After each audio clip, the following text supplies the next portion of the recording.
Oi gente, tudo bem com vocês? Bem-vindos ao meu canal Casos e Mistérios.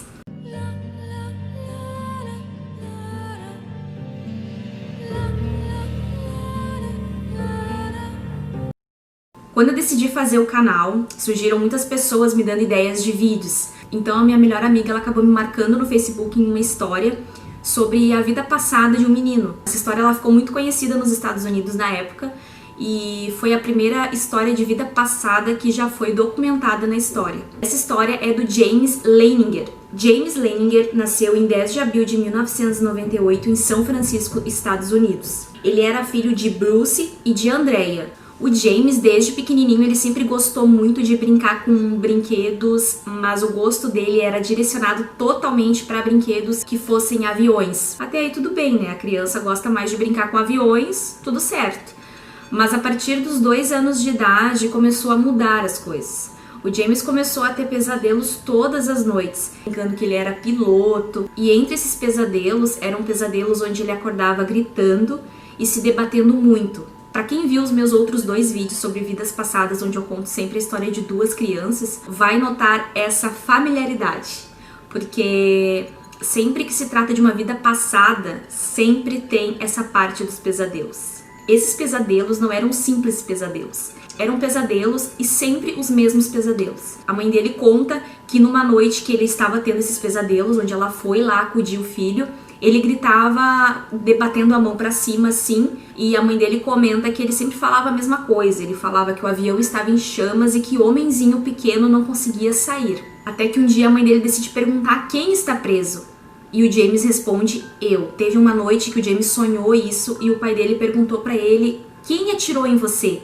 E o menininho de 2 anos disse, os japoneses. Quando os pais perguntaram pra ele, como que você sabe que foram os japoneses? E o James disse simplesmente para eles que era o Sol Vermelho Grande. E eles ficaram bem assustados porque como que ele sabia que a bandeira do Japão era assim? Os pais deles, no início, eles não entenderam muito bem o que estava acontecendo.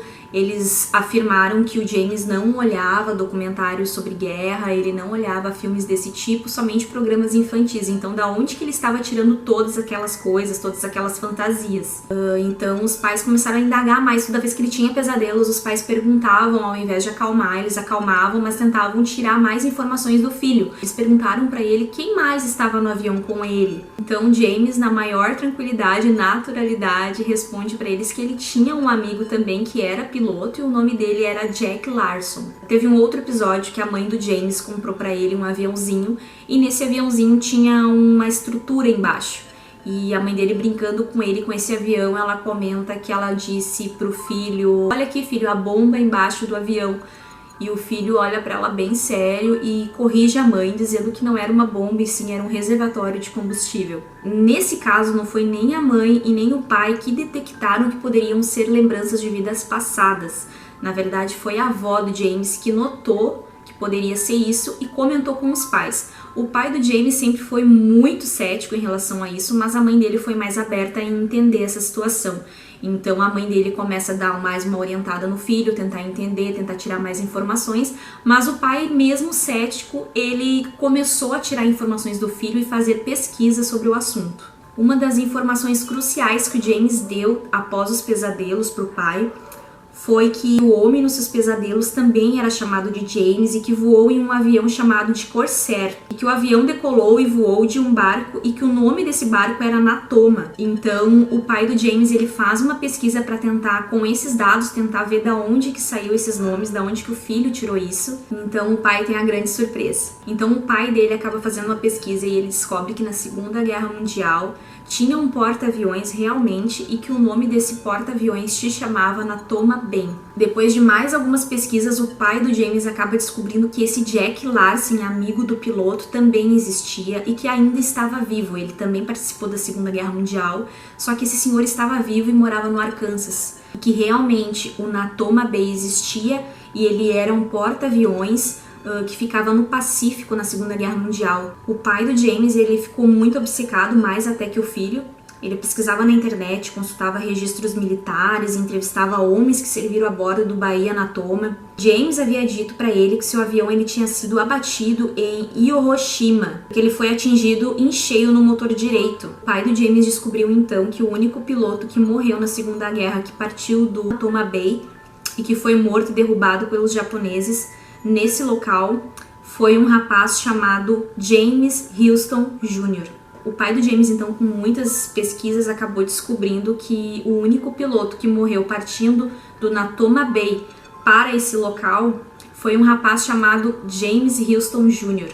O mais engraçado é que o James, além de ter os pesadelos, além de ser obcecado por brinquedos de aviões, ele desenhava também, ele fazia muitos desenhos de aviões decolando, aviões batendo, acidente de avião. Ele sempre fazia desenhos assim e ele sempre assinava o nomezinho dele como James 3. O James também tinha 3 bonecos do G.I. Joe e ele deu um nome para um deles de Billy, o outro Leon e o outro Walter.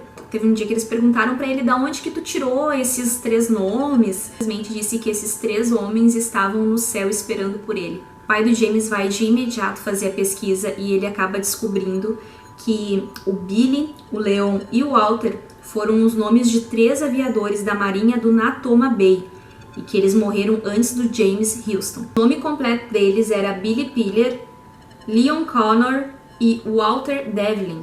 Nessas pesquisas que o pai do James fazia, ele descobriu que a irmã desse James Houston III estava viva. Então ele, com muita cautela, com muito cuidado, ele a contatou e decidiram marcar uma visita. Contou para ela tudo o que estava acontecendo, o que o filho estava falando, contou para ela todos os episódios de pesadelo, o que eles estavam descobrindo, as informações que eles estavam descobrindo. Decidiram marcar uma visita. Nesse reencontro, o James provou a ela e a todos que tudo era real. E isso se provou quando o James se virou para a senhorinha e perguntou para ela se ela ainda tinha os retratos dos dois que foram pintados pela sua mãe. De primeiro momento, a irmã do James III, ela não se deu conta. James retorna para casa com seus pais e a irmã do James III, dias depois, ela acaba encontrando no seu porão muitas coisas velhas, antigas, que ela não remexia há muitos anos. E ela acaba encontrando 2 retratos pintados à mão pela sua mãe. E esses retratos realmente eram dela quando criança e do seu irmão James III. E ela acaba então mandando esses 2 retratos, assim como o James falou, manda para ele, pro pequeno James, e também manda uma carta onde ela explica que aqueles retratos foram feitos pela mãe dela e do James III e que era o retrato dos 2 quando criança. Gente, se isso não prova, eu não sei mais o que prova. Não tem explicação, não tem explicação. O James, na época, ele fez várias entrevistas, ele foi a programas de TV contar sobre a sua história. Eles também fizeram um ritual de libertação, de perdão. Eles viajaram até o mar do Japão, exatamente no ponto onde o avião do James III teria caído, e eles fizeram toda uma cerimônia, rezaram, fizeram um discurso, fizeram uma reza pro filho, botaram flores no mar, e o James, ele se emocionou muito. Depois desse ritual de perdão, a mãe do James comenta que ele não teve mais tantos pesadelos, teve alguns pesadelos depois, mas foi diminuindo até que ele não teve mais nenhum pesadelo. James hoje ele tem 22 anos e ele quase não se lembra mais das vivências da outra vida, mas ele segue consciente de tudo que passou enquanto era criança. Também tem um livro sobre o assunto. Eu não li esse livro, mas eu vi que tem disponível, na época eles fizeram um livro sobre isso. O caso de James Houston Jr. e James Leninger é um dos casos de reencarnação mais convincentes da história. Nem mesmo psicólogos, psiquiatras ou cientistas puderam provar ao contrário diante de todas as provas. Acredito que seja que nem aquele caso que aconteceu aqui no Brasil há anos atrás, do Chico Xavier. Não sei se todos conhecem, mas eu acredito que no filme deve mostrar aquele caso que um rapaz tinha matado o amigo e o amigo que foi morto acabou fazendo uma carta psicografada através do Chico Xavier. E essa carta foi apresentada no julgamento desse amigo que teria possivelmente ter matado ele. E ela foi considerada como uma prova porque era uma carta com a letra do rapaz que tinha morrido e a assinatura dele. E o juiz a considerou como prova de inocência.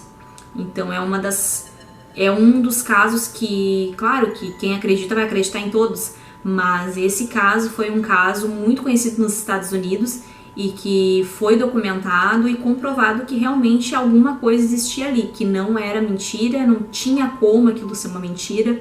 Todos aqueles conhecimentos que o James tinha sobre a vida pessoal, sobre os acontecimentos, até o descrente mais descrente fica com dúvida depois de ver essa história. Realmente é uma história muito incrível. E é isso, espero que vocês tenham gostado do meu vídeo de hoje. Não se esqueça de deixar o seu joinha, se inscrever no canal, me seguir nas redes sociais para me ajudar a divulgar o canal. E eu vejo vocês no próximo vídeo. Um beijo!